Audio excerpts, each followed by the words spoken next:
Pada video kali ini kita akan membahas tentang ending atau akhir dari kasus fraud. Bagaimana akhir dalam kasus fraud seringkali ujungnya adalah proses penyidikan, kemudian berujung pada proses persidangan. Ya. Proses persidangan untuk membuktikan bahwa pelaku salah atau tidak bersalah.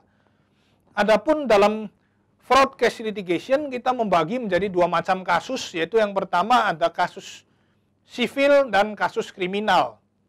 Kalau dalam bahasa Indonesia seringkali kita menyebutnya sebagai perdata dan juga pidana. Dalam video kali ini kita akan membahas tentang civil fraud case litigation, dan pada video berikutnya kita akan membahas nanti tentang criminal fraud case litigation. Oke, kita lihat dulu apa yang membedakan antara civil case dengan criminal case. Kalau criminal case itu yang dilanggar adalah hukum negara gitu. Jadi hukum pemerintah. Tetapi dalam civil case yang dilanggar bukan hukum pemerintah, tetapi adalah hukum perjanjian. Hukum perjanjian ini maksudnya apa? Aturan main yang dibuat dalam bentuk perjanjian, ya, perjanjian yang ditandatangani atau kesepakatan bersama. Kesepakatan ini bisa dilakukan oleh siapa? Bisa antara satu orang dengan orang lain, bisa juga oleh satu orang dengan perusahaan, atau satu perusahaan dengan perusahaan lain. Bisa juga organisasi, ya, jadi tidak harus perusahaan yang sifatnya profit, bisa juga non-profit organization. Satu organisasi dengan organisasi lain, orang dengan orang lain atau organisasi. Jadi dalam civil fraud yang terjadi adalah civil fraud result from breaking the agreement atau breach of contract, ya. Jadi melanggar perjanjian. Perjanjian yang awalnya dibuat sifatnya adalah mutualistik. Mutualistiknya artinya seperti simbiosis mutualistik, jadi saling menguntungkan. Ya. Pihak yang lain dengan yang lainnya itu saling menguntungkan. Ambil contoh misalnya perjanjian utang piutang. Ya. Yang punya utang, dia utang uang, misalkan dapat keuntungan, uangnya bisa dipakai untuk bisnis, untuk usaha. Yang kasih pinjam uang, dia juga dapat keuntungan. Keuntungannya apa? Misalnya dia dapat bunga, ya. Bayar bunga kan yang pinjamnya, ya, dapat keuntungan. Sewa menyewa, yang menyewakan rumah, dia dapat uang sewa, ya. Menyewakan kantor, dapat uang sewa. Yang menyewa, dia dapat rumah, bisa buat tempat tinggal, nyewa kantor, bisa buat bisnis. Gitu. Jadi mutualistik. Seperti itu. Kontrak kerja antara perusahaan dengan karyawan, misalkan. Perusahaan dapat tenaga kerja untuk mengoperasikan bisnis, karyawan dapat gaji, tunjangan, dan sebagainya, kompensasi. Jadi sifatnya adalah pada dasarnya mutualistik. Namun demikian, perjanjian yang sifatnya mutualistik tersebut dengan berjalannya waktu ternyata ada pihak yang menyalahi perjanjian. Istilahnya dalam hal ini disebut sebagai one prestasi. Jadi pihak tersebut melakukan one prestasi, yaitu melanggar isi dari perjanjian. Misalkan seseorang utang sama bank atau lembaga perkreditan, kemudian dalam perjanjian surat utang tersebut ditulis setiap bulannya harus membayar cicilan pokok senilai sekian. Selain itu harus membayar juga bunga berdasarkan dari sisa cicilan pokoknya. Bulan pertama, kedua, ketiga dia rutin membayar, tetapi seterusnya kemudian dia tidak membayar. Entah mungkin karena tidak punya uang atau sebagainya, tetapi dia tidak membayar. Artinya orang tersebut telah mengingkari perjanjian yang dia buat sebelumnya. Gitu. Misalkan dia utang ke bank, maka bank dapat memperkarakan dia dalam perkaranya sivil atau perdata. Karena apa? Orang tersebut melanggar isi dari perjanjian. Perjanjian sewa-menyewa, misalkan sewa-menyewa durasinya 3 tahun. Tetapi setelah 3 tahun, si penyewanya masih mau tetap tinggal di situ, ya, atau kantornya masih disewa, tetapi uang sewanya tidak dibayarkan. Nah, berarti ini adalah melanggar perjanjian sewa. Atau kebalikannya, sewa 3 tahun, belum selesai 3 tahun, kantor atau rumahnya mau dipakai sama pemilik. Kemudian yang menyewa diusir begitu saja, atau diusir diberikan ganti rugi, tapi tidak sepadan. Ya, sehingga akhirnya menimbulkan kasus. Ya. Karena dalam perjalanannya waktu, ternyata ada salah satu pihak yang tidak komit, atau melanggar isi perjanjian yang kita sebut dengan one prestasi. Itu civil case, ya, atau kasus perdata. Nah, bagaimana proses dari peradilan kasus perdata, ya, perlu diperhatikan bahwa seringkali kita nggak ngerti ya, dalam fraud yang berhubungan dengan perdata, seperti utang piutang, seperti itu tidak melalui kepolisian. Jadi kadang orang tidak ngerti gitu. Utang nggak bayar, lapor ke polisi. Kalau utang nggak bayar, ya murni memang utang tidak bayar, itu adalah kasusnya perdata. Gitu. Kebangkrutan, yang murni kebangkrutan adalah kasus perdata. Ya. Civil cases do not go to the police. Jadi kasus perdata atau kasus sipil ini tidak melalui polisi. Tetapi kita langsung ke pengadilan negeri ya, atau pengadilan setempat, karena di negara kita sebutnya pengadilan negeri ya. Kalau di luar negeri ada yang disebut sebagai district court seperti itu. Jadi kita langsung membuat istilahnya gugatan ya, gugatan hukum ya. Kasusnya didaftarkan ke pengadilan negeri setempat di mana kejadian perkara itu terjadi. Misalkan kasusnya terjadinya di Jakarta Barat, berarti ke pengadilan negeri Jakarta Barat. Nah, bagaimana syaratnya sebuah kasus itu dapat didaftarkan di pengadilan negeri, ya, kasus sipil tersebut? Syaratnya yang pertama mesti ada bukti, selain bukti kemudian harus ada surat somasi. Mengapa surat somasi? Surat somasi itu jadi adalah surat panggilan untuk menyelesaikan masalah secara kekeluargaan. Jadi maksudnya adalah kedua pihak yang bertikai, pihak yang dirugikan sama pihak yang terduga merugikan, harus mereka ada surat somasi dulu.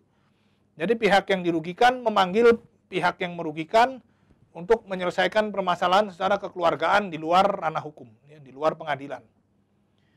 Tapi misalkan kita sudah panggil surat somasi, kemudian pihak lainnya itu tidak mengindahkan, dipanggil surat somasi, kemudian tidak datang, tidak merespon, atau merespon, ketemu tapi tidak ada titik temu, ya, tidak bisa menyelesaikan secara musyawarah, baru diselesaikan melalui pengadilan. Jadi prinsipnya diselesaikan secara musyawarah terlebih dahulu. Dalam kasus sipil, yang ada adalah pihak penggugat dan tergugat. Ya. Plaintiff and defendant. Plaintiff adalah penggugat, defendant adalah tergugat. The plaintiff must have evidence and a letter of appeal to be able to register his or her lawsuit in a state court. Jadi mesti punya bukti tadi ya. Kemudian ketika proses persidangan, hakim itu pertama-tama dia akan menawarkan dulu apakah kedua pihak mau berdamai. Kalau bisa berdamai, maka kasus dapat diselesaikan di luar dari pengadilan. Baik penggugat maupun tergugat boleh datang ke pengadilan atau boleh juga hanya diwakilkan oleh kuasa hukumnya masing-masing. Ya, misalkan mereka punya lawyer, ya, boleh diwakili ya, dalam kasus sipil. Kemudian, putusan hakim yang dijatuhkan dalam kasus sipil sifatnya bukan hukuman badan. Hukuman badan maksudnya penjara, seperti itu. Bukan. Penjara itu untuk kasus kriminal. Kalau kasus sipil, karena tadi ada penggugat dan tergugat, maka vonis dari hakim bisa kita bagi, misalkan kita kategorikan menjadi 3 macam. Yang pertama itu mengabulkan seluruh gugatan. Yang kedua, mengabulkan sebagian gugatan, dan yang ketiga adalah menolak gugatan. Misalkan terjadi masalah sewa-menyewa. Misalkan saya menyewa kantor, kemudian belum genap waktu sewanya habis, oleh sepemilik kantor saya misalkan diusir. Kemudian ganti rugi yang diberikan menurut saya tidak sesuai. Menurut si pemilik ganti ruginya sesuai, karena sesuai dengan jumlah uang sewa yang dibayarkan di awal. Tetapi saya bilang, uang segini kalau untuk saya nyewa lagi di tempat lain yang sama di situ udah nggak dapat karena harganya sudah naik misalkan. Sehingga akhirnya terjadi tidak ada titik temu dan masuk ke ranah hukum misalnya seperti itu. Kemudian si penggugat memberikan jumlah gugatannya, ya, gugatannya sekian misalkan. Maka hakim bisa memutuskan apakah dia akan menerima sebagian gugatan, menerima seluruh gugatan, atau menolak gugatan. Misalkan yang digugat itu adalah sejumlah nilai sewa dan juga nilai ekonomis lain. Misalnya gimana? Karena bapak atau ibu mengambil kantor saya tadi padahal belum habis masa sewa, akhirnya saya jadi kehilangan pelanggan. Pelanggan-pelanggan atau customer saya mau datang ke kantor saya jadi nggak bisa. Dan kerugian nilai ekonomis tersebut saya kalkulasi sebagai penggugat. Saya kalkulasi misalkan ada sekian juta, ya, atau atau sekian miliar kalau dalam jumlah besar, maka kerugian nilai ekonomis tersebut saya masukkan juga dalam gugatan saya, selain kerugian dari kompensasi uang sewa yang seharusnya saya dapat dari sisa waktu sewa yang belum habis. Nanti hakim akan melihat kira-kira gugatannya ini masuk akal atau tidak. Kalau misalkan masuk akal, dia akan mengabulkan, ya, masuk akal atau sesuai dengan perundang-undangan atau hukum yang berlaku, ya, sesuai bukti-buktinya, maka dia akan mengabulkan bisa sebagian atau seluruhnya. Tetapi kalau ternyata unreasonable atau tidak masuk akal atau mengada-ngada, tidak sesuai dengan hukum, tidak sesuai dengan kejadian realnya, maka bisa juga menolak, ya, menolak gugatan. Berarti dalam hal ini yang menang adalah si defendant atau tergugat. Ya. Adapun setelah kasus selesai, baik plaintiff maupun defendant, penggugat maupun tergugat dapat melakukan banding kalau ada yang tidak puas terhadap keputusan hakim. Ya. Banding nanti ke pengadilan yang lebih tinggi, ya, ke pengadilan tinggi. Ya. Kalau banding tidak puas lagi bisa kasasi, ya, seperti itu, kasasi ke Mahkamah Agung. Ya. Selain itu ada juga peninjauan kembali, tapi kalau peninjauan kembali tidak harus banding dulu, itu pun bisa. Ya. Oke, jadi kesimpulannya dalam pengadilan sipil, ya, atau pengadilan perdata itu di situ tidak ada, ya, seperti kasus fraud yang berhubungan dengan pidana, misalnya ada terdakwa, ya, ada jaksa, itu tidak ada. Yang ada adalah penggugat, ya, dan tergugat. Ya. Baik tergugat maupun penggugat juga dapat diwakili oleh kuasa hukumnya. Ya. Tidak ada jaksa, ya. There are no prosecutor on as in criminal cases. Tidak ada jaksa. At the beginning of the trial, the judge will offer whether the party will make peace. If accepted, then the case is completed, resolved in kindship and remedies. Ya, jadi misalkan di awal pengadilan, ya, persidangan, maka hakim akan menawarkan apakah Anda tergugat dan penggugat mau berdamai. Kalau berdamai, maka kasus dapat diselesaikan di luar dari pengadilan. Karena yang dilanggar bukan hukum negara, tetapi hanya perjanjian orang dengan orang lain.